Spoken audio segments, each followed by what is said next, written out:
Look upon the fool. See how he dances. He enters the hall with a trumpet in his throat. He speaks to be seen. He shouts to be heard. He fills the air with the smoke of his own vanity, desperate for the eyes of strangers to fall upon him. He believes that noise is power. He believes that to be silent is to cease to exist. Now, look upon the king. He sits in the shadow. He holds a cup of wine, yet his hand does not tremble. He speaks few words, yet when his voice breaks the silence, the room bends toward him like wheat in a storm. He does not beg for attention. He commands it by his very absence. Which man are you? For too long, you have been the fool. You have bartered your dignity for the copper coins of applause. You have spoken when you should have listened. You have explained yourself to men who do not deserve your truth. But the time for the carnival is over. The time for the citadel has come. The oath. If you are weary of the noise of this world, if you are ready to burn the costume of the jester and don the armor of the sovereign, then mark your presence. Do not merely watch. Commit. Signal below that you are ready to walk into the dark. The age of vanity. We dwell in the age of Babel. Every man carries in his pocket a glass mirror that screams. Look at me, it cries. Validate me, it begs. It is a marketplace of souls, where silence is treated as a disease and solitude is feared like the plague. We are taught from the cradle that to survive, we must add to the cacophony.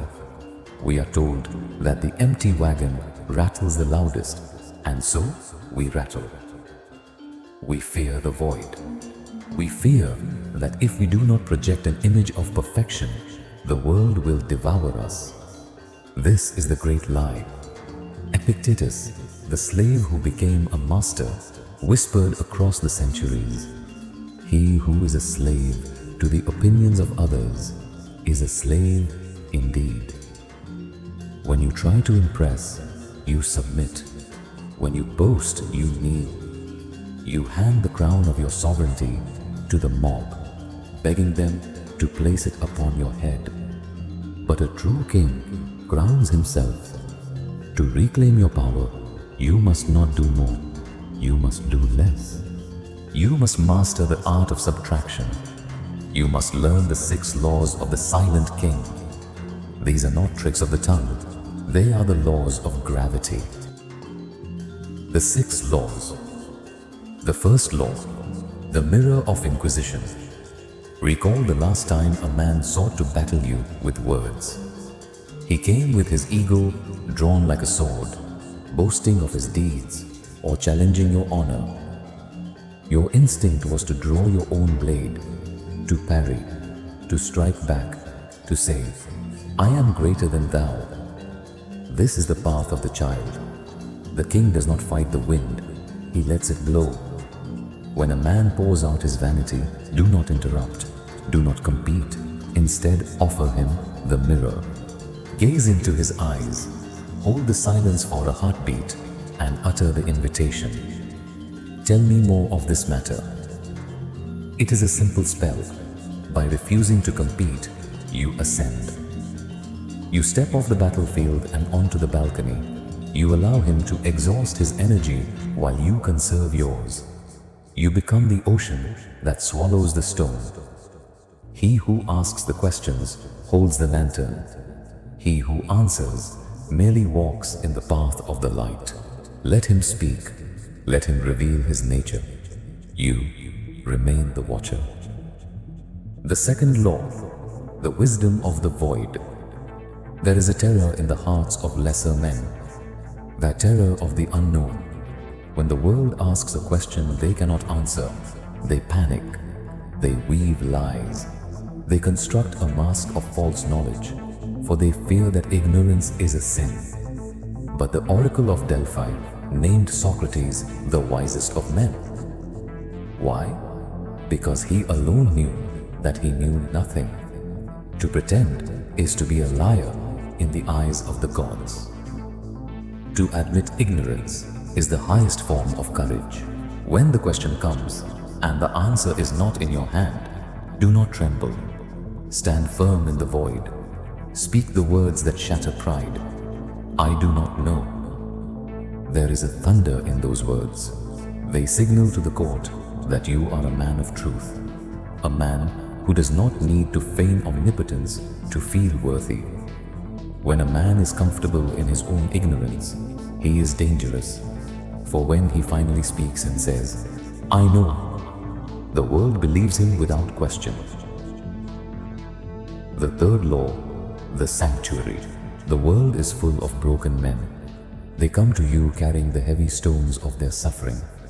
A lost love, a failed venture, a spirit crushed by the wheel of fortune.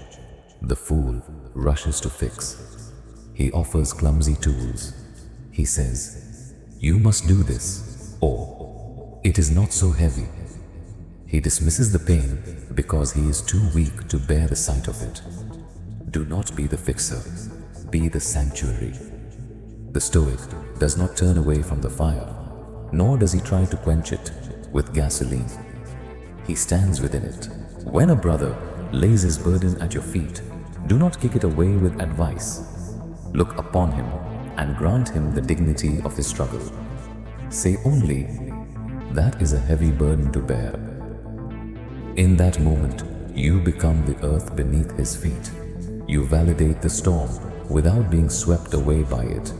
To witness another man's hell without flinching, that is the strength of a god. The reckoning. Pause. The air here is thin. The path of the Stoic is not for the fragile.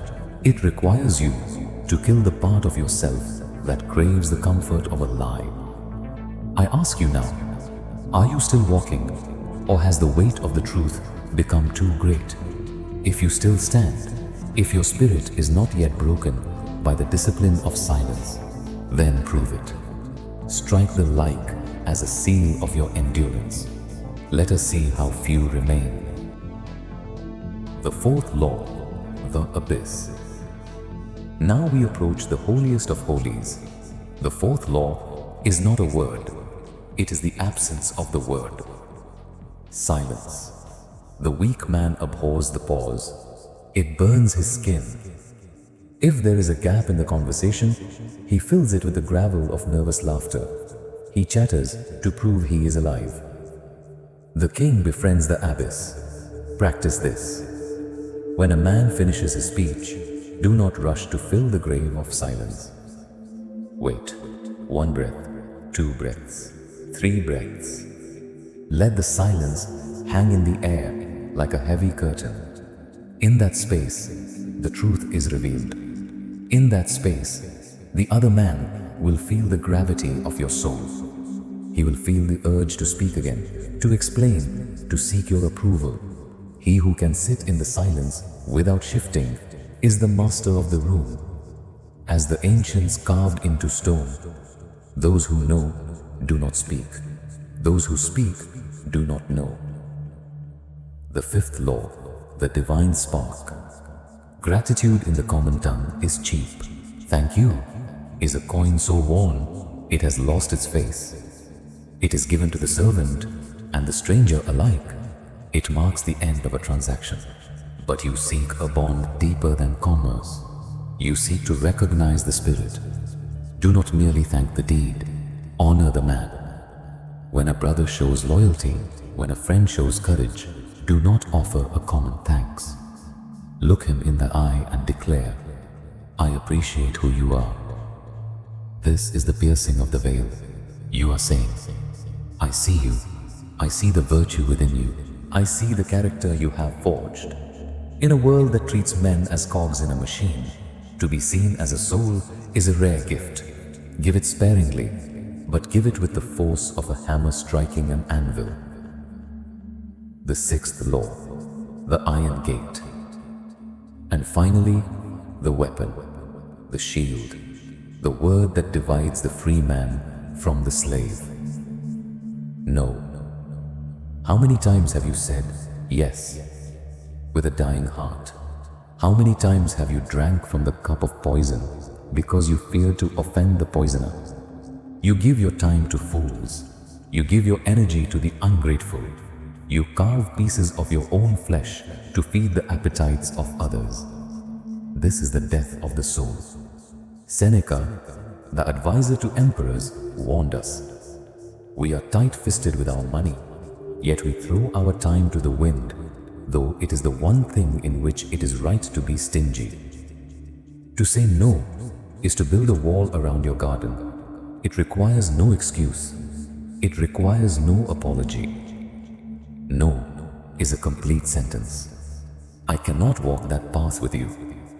That is not my will. No. When you guard your time with the ferocity of a dragon guarding gold, men will begin to value it. They will understand that your yes is not a charity. It is a reward. The ascension, the mirror, the void, the sanctuary, the abyss, the spark, the iron gate.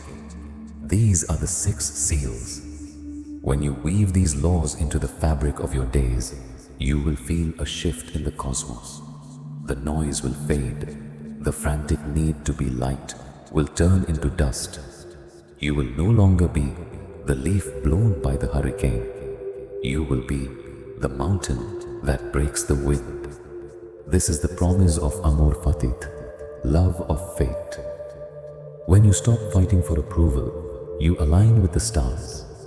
You accept that you cannot control the minds of others. You can only govern the fortress of your own soul. And in that governance, there is peace, a peace that passes all understanding. Attraction is not a shout. It is a gravitational pull. It is the weight of a planet that simply is. Subtract the noise, subtract the ego, subtract the fear, and what remains is the king. The brotherhood. The gates of the citadel are open, but they are narrow. If this message has struck the iron in your blood, if you wish to walk the path of the high-value man, then join us. Subscribe to this order. We do not offer entertainment for the masses. We offer wisdom for the few. Go now. Walk into the world, but be not of the world. Let your silence roar.